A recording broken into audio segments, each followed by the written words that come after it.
out of all the artists that I have covered in my channel, I have never covered 𝐒𝐮 COMET, and this artist is someone that have actually been requested by a lot. Like, many of y'all have wanted to see a video on him, and I don't know, haven't been making one because I've been focusing on other artists. And for someone who I actually like relate to, and honestly, 𝐒𝐮 COMET is one of my like favorite artists because of his honestly diversity in music. And although he had his best times, right now he's at his lowest point, and today we're going to be explaining that starting from the start of his career. This is 𝐒𝐮 COMET. Yo, bitch gon' call me Mufasa. When she talk to me, she speak to me proper. I don't want your offer. Don't let me a feature to make her them bopper. Pull up with a cipher. No side of that, but you know I'm gon' slice him. And your shorty is trifling, cause you know you a fool with that bitch if you wife her. Why are you such a fool? I am not anymore.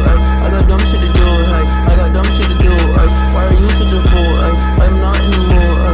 I got dumb shit to do. I got dumb shit to do. And that's it.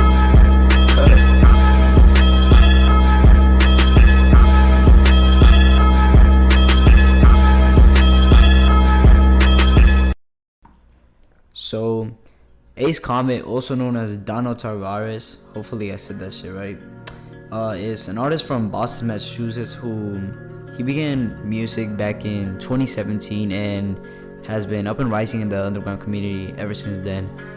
He's made a couple songs back in 2017 and then mostly started making music a lot back in 2018, where he started to make a name of himself and even made a collective by the name of 𝐄𝐦𝐚𝐢𝐿, which I am too lazy to research what that means again. And I used to know, I don't know anymore. I completely forgot. I don't really care. It's kind of irrelevant, to be honest. But it's relevant to him. But the name is relevant as fuck. I'm gonna be dead honest with you. He's heavily inspired by many of the artists that blew up back in the SoundCloud era, specifically from 2016 to 2015, even 2014. And most of that inspired him, and he's a very inspired person by SoundCloud itself. The entire SoundCloud scene inspired his music back in the day. And he didn't really make a name of himself until a couple releases back in 2020 by the name of Dash and Go Away. And even before that, he was still a little bit known, and that's what we're gonna start talking about right now. And let's just start talking about his music career.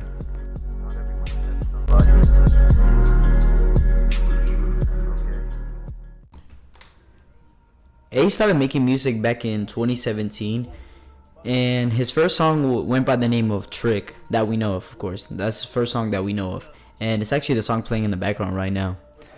The song, as you can hear, is a very distorted type of kind of Lil Pump type rap beat type shit. I don't know, it's complicated. It really just sounds like fucking 2016 SoundCloud music. X, Lil Pump, Smoke Perp all into one type shit. And it's a very simple song, and it's mostly distorted. The story behind the song is actually quite complicated, as 𝐒𝐮 said that he was mad that day and he just decided to make a song about it. Like, he just decided to diss whoever the fuck he was mad at. And he actually hints a lot about this in the song. He's talking about giving someone his addy and how they not pulling up type shit. And it's very lyrical if you really think about it. For his first song, it's actually a lyrical song, but the mic was horrible because he literally was screaming out at his laptop. Like, he was screaming at his laptop mic because he did not have a mic back then, and that's why he was saying fuck the mic at the start of the song, whatever. After a couple months of making music, he made an EP compiled into one song, which had the songs of Drip Spot, Lunar Eclipse, and Space Go Helmet. All of these songs were heavily distorted, and honestly, the best song in the EP was Lunar Eclipse. Most of these songs were really just distorted, and you could barely understand them. Like, even getting the lyrics for them was hard. Now, 𝐒𝐮's come up really started back in 2018 when he formed the clique, as I said before, of 𝐄𝐦𝐚𝐢𝐿. Several members such as 333 Stain, whatever you want to call him, I don't fucking care. The video's not about him. 333 Stain, he joined in as he was close to 𝐒𝐮, and mostly rappers that lived near 𝐒𝐮 and just were close to him type shit.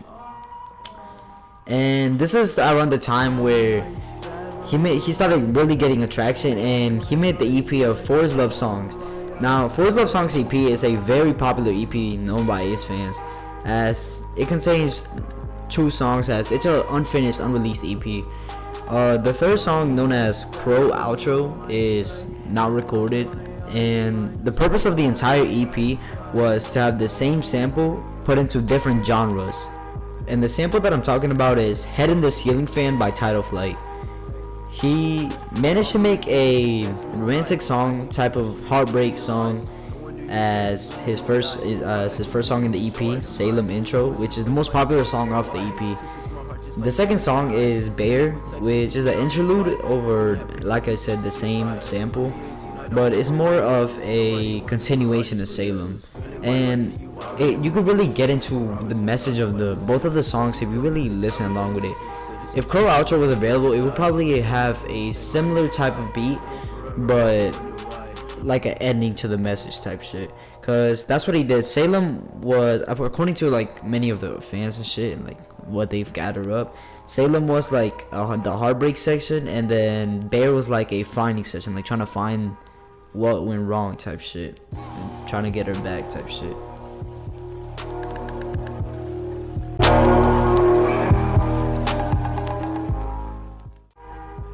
Salem started putting 𝐒's name out in the underground community, and he started getting more known than he already was. And with the success of this song and a couple other songs, this really rised up when he released one song. And this specific song is a song that you might remember if you were part of the underground community around 2018, even 2019. He was really popular back then.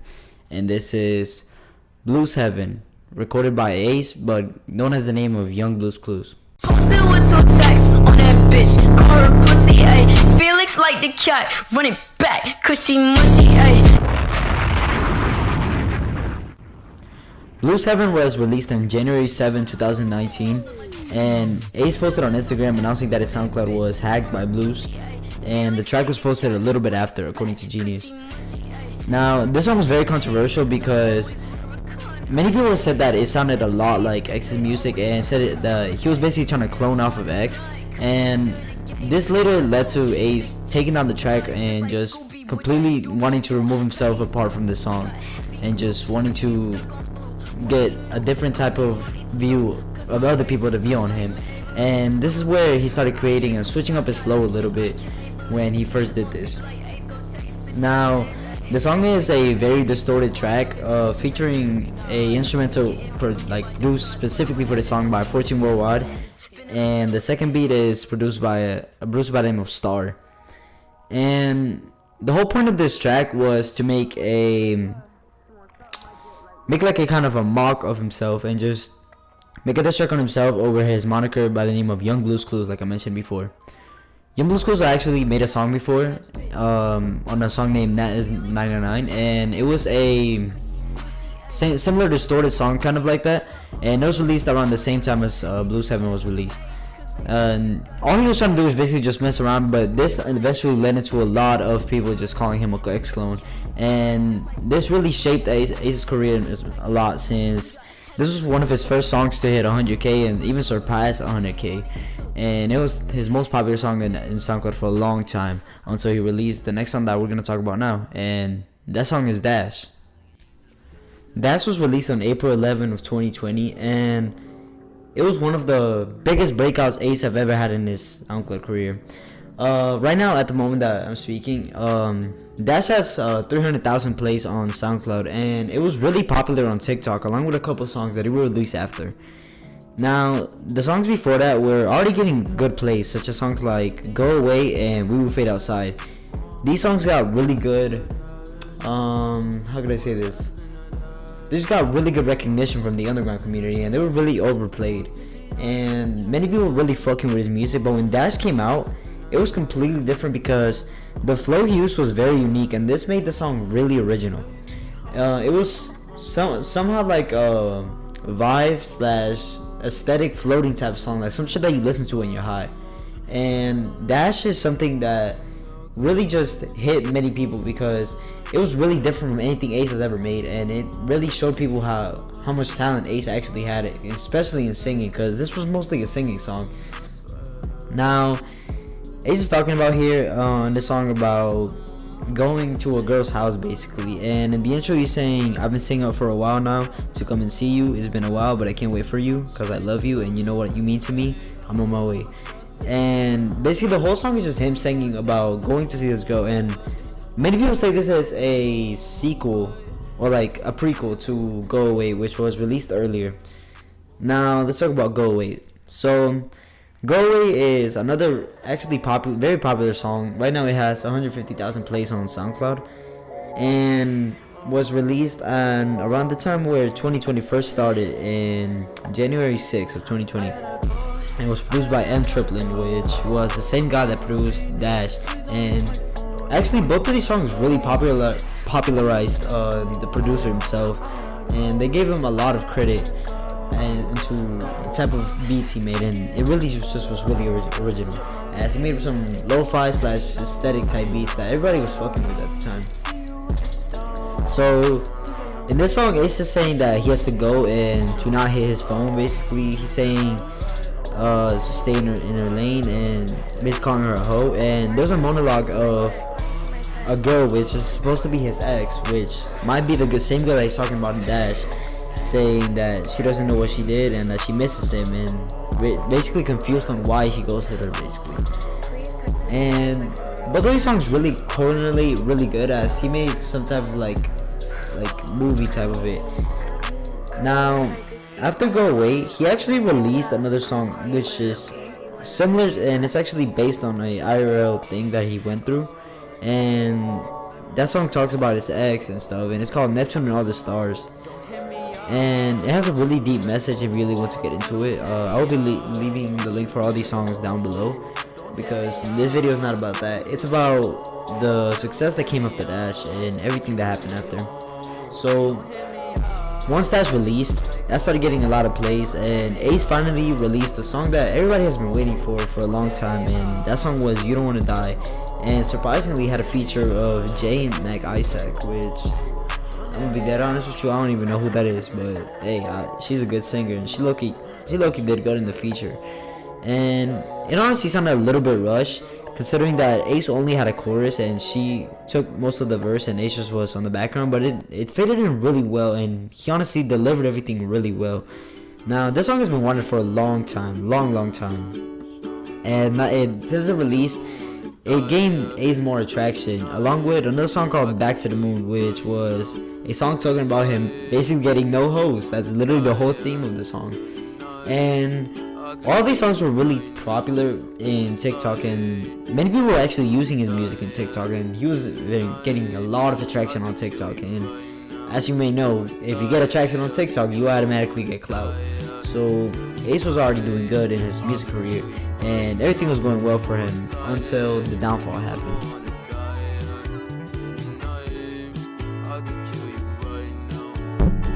After Back to the Moon, Ace was on his rise to fucking popularity. He was on his rise to become one of the fucking greatest artists from this genre, until he did the absolutely unthinkable. Out of nowhere, Ace decided to completely respond to every single person that called him an X-Lone before, and just switch up his flow and his style completely. Like, bro, hit up. And this came all in Raven in the Night.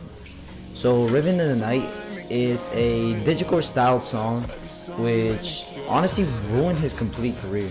Like, this was at the time where digicore was popping, and Ace thinking that digicore was going to be popular, and his fans, of course, most of his fans supported him in whatever he did, but it wasn't getting as much plays as he was before. Ace went from getting at least 100,000 plays to 200,000 plays to getting 50k plays to even like 20k plays, and he's been on that streak ever since he dropped that song. Even after he dropped the EP, he's just been continued on that streak, because he decided to switch up completely his flow, stop mixing the way he used to, and just completely fuck everything up. And now he's back on the downfall.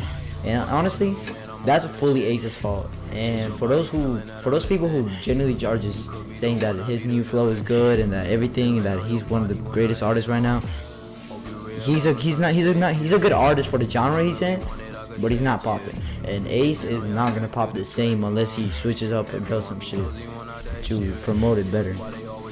Now the problem with this is that Ace deciding to change his flow was one of the biggest mistakes he did.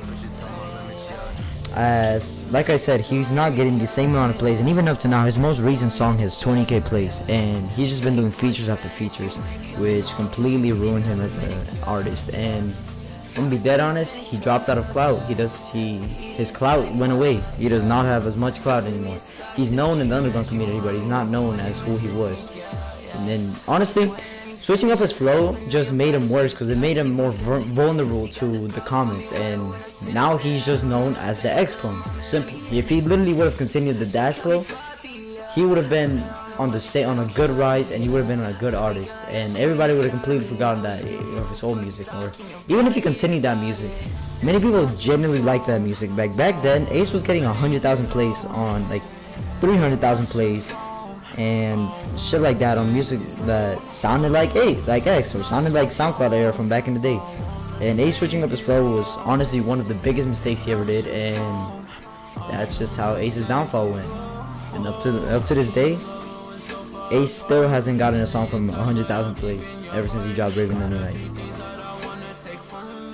In conclusion, Ace is one of the most underappreciated SoundCloud artists that was coming up on the SoundCloud era, and it's really a shame that he fell off the way he did, because Ace had a lot of talent, and he basically just screwed it all from switching up his flow. And maybe it's not even his fault, it's just mostly the people judging him and saying that he's a clone of someone else, which honestly, that's just the X community for you. And honestly, if you were to ask me who to blame, I would honestly just blame the X community in general. The X community ruined Ace. The X community was the downfall of Ace Comet. Simple. But without further ado, that's gonna be the end of the video. Thanks for watching, and make sure you subscribe and like, and let me know what you want to see next in the comments. Alright, peace. Murder me vicious, empty the clip. Pussy get wet when I grip on the hip. Wet like December, November's a trip. I say no.